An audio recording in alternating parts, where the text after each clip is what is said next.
Oh, salubong mo. Uy, paborito ko to ah. Lakas ka sa akin eh. Pupo ko.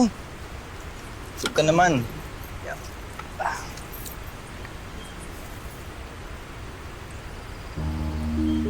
Ngayon ka makatingin sa akin. Mas blooming ka kasi tignan ngayon. Masaya ka na kasi.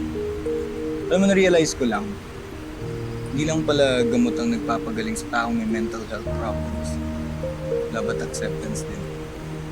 Kasi kung tanggap ka na ng mga tao sa paligid mo, mas madali mo maayos sarili mo. Bait mo, no? Oh, baka magka-crush ka sa akin yan, ha? Hoy, feeling ko. Hoy, wag may kiliti ako dyan. Wag, ano ba? May kiliti ako dyan, Yvonne. Tigilan mo yung wag nga yan, may kiliti nga ako. Ikaw naman, feeling mo naman, Ito ang naman, gwapo-gwapo mo. inaasar ka lang. Hindi, ikaw ah. Yabang mo ah. Sarap nito. Ayan mo yan. Dito ah. Pagkatin niyo ako. Ayoko na dito. Ayoko na. Ayoko na. Bitawan niyo. Bitawan niyo ako. Ayoko na dito. Sonia! Sonia! Ito na simula ng parusa mo, Kiara. Sisiguraduhin, hindi ka makakatulog ng mahimbing.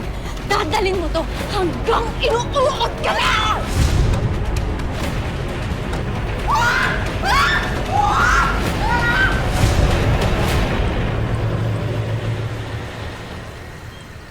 Bumalik na tayo sa bahay natin. Iwan ko na dito.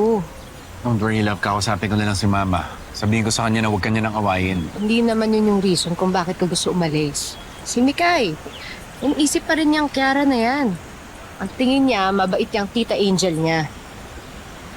So, you wanna move out kasi marami silang memories dito. Dito sila naging close eh. Everywhere she looks, mareremind siya ng Kiara na yan. Mas mabuti pa, umalis na lang tayo para makalimutan niya na totally ang tita Angel niya.